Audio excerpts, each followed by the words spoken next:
सद्गुरुदेव भगवान की जय। श्री मौनी राम जी भगवान की जय।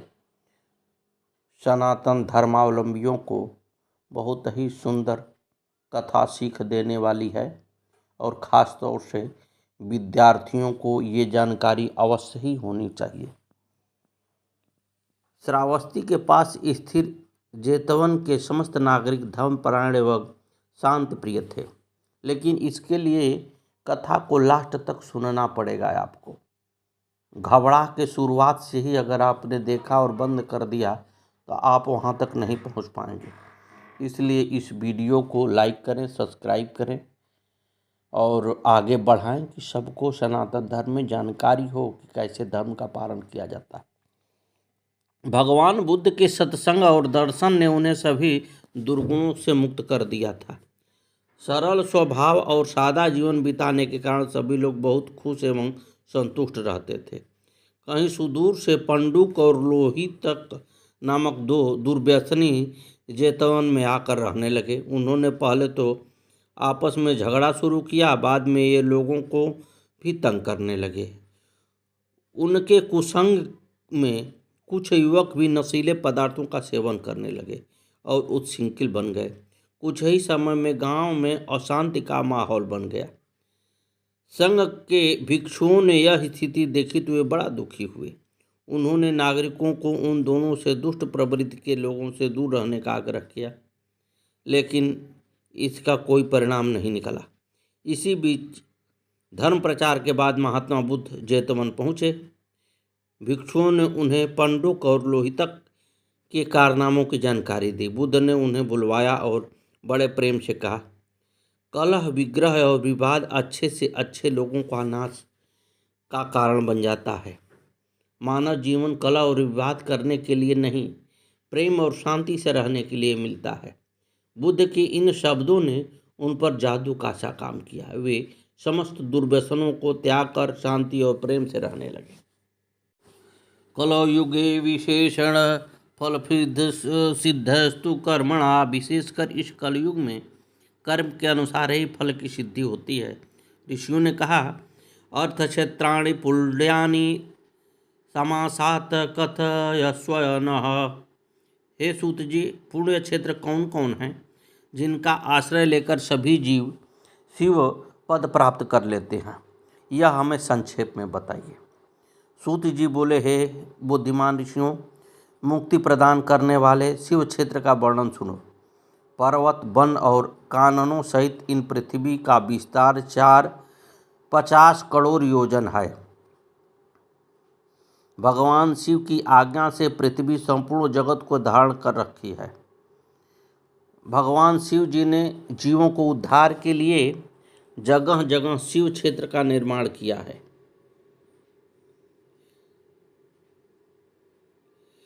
बहुत से तीर्थ क्षेत्र ऐसे हैं जो लोगों की रक्षा के लिए स्वयं प्रादुर्भूत हुए हैं। तीर्थ क्षेत्रे सदा कार्यं स्नान दान जपादिकम। तीर्थ क्षेत्र में जाने पर पृथ्वी मनुष्य को सदा स्नान, ध्यान, दान और पूजा पाठ कर्म करते रहना चाहिए, अन्यथा वह रोग, दरिद्रता तथा मूर्खता आदि दोषों का भागी हो जाता है।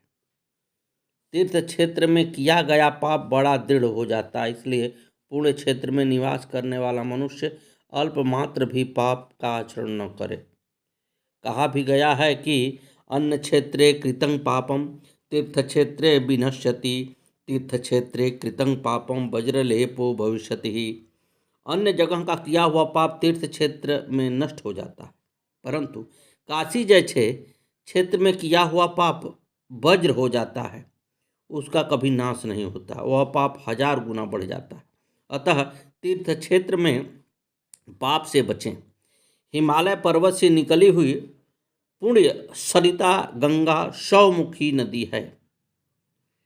उनके तट पर काशी, प्रयाग आदि अनेक पुण्य क्षेत्र स्थित हैं, जहाँ मकर राशि के सूर्य होने पर गंगा की तटभूमि पहले से अधिक प्रशस्त एवं पुण्यदायक हो जाती है। सोनभद्र नदी की 10 धाराएं हैं। वह नद बृहस्पति के मकर राशि में आने पर अत्यंत पवित्र तथा अभिष्ट फल देने वाला हो जाती है। सरस्वती नदी परम पवित्र 60 मुख वाली कही गई है, अर्थात उसकी 60 धाराएं हैं।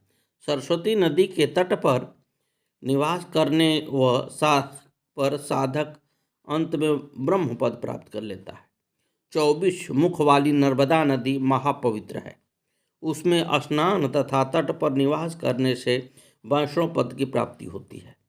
12 मुख वाली तमसा, 10 मुख वाली रेवा नदी, महापवित्र गोदावरी नदी ब्रह्म हत्या जैसा गोवध जैसे पापों को नष्ट करने वाली नदी है। यह गोदावरी 21 मुखी है जो रुद्रलोक प्रदान करती है। कृष्णवेणी पुण्य नदी सर्वपाप क्षयावहां, कृष्णवेणी नदी भी पापों को दूर करने वाली है। तुंगभद्रा 10 मुखी है। सरस्वती, पंपा सरोवर, कन्याकुमारी, अंतरीप एवं शुभकारक श्वेत नदी ये सभी पुण्य क्षेत्र हैं। इन सब के तट पर निवास करने से इंद्रलोक की प्राप्ति होती है।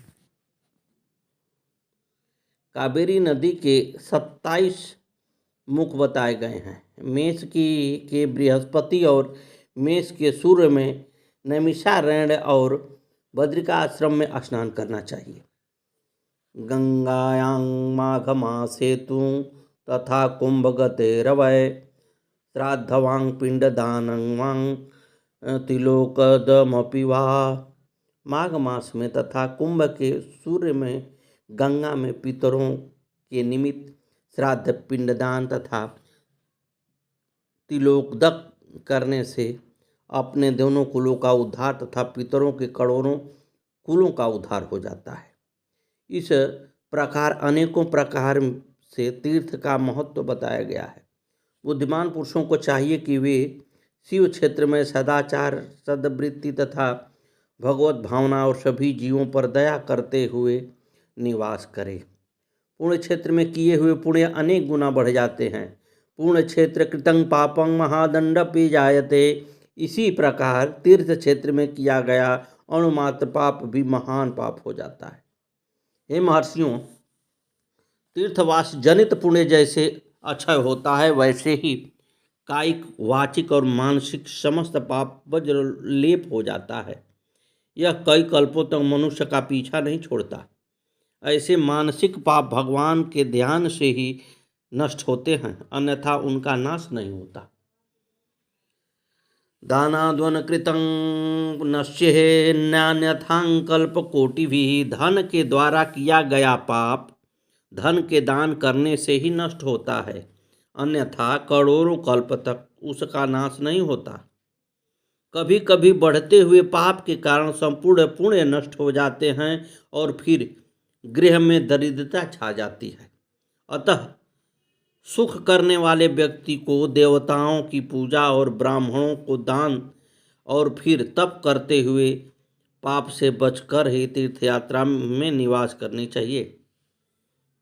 सदाचारं श्रावयाशु येन लोकादेय बधुः बुधः धर्माधर्ममयां ब्रूहि ब्रूहि स्वर्ग नरकादा तथा।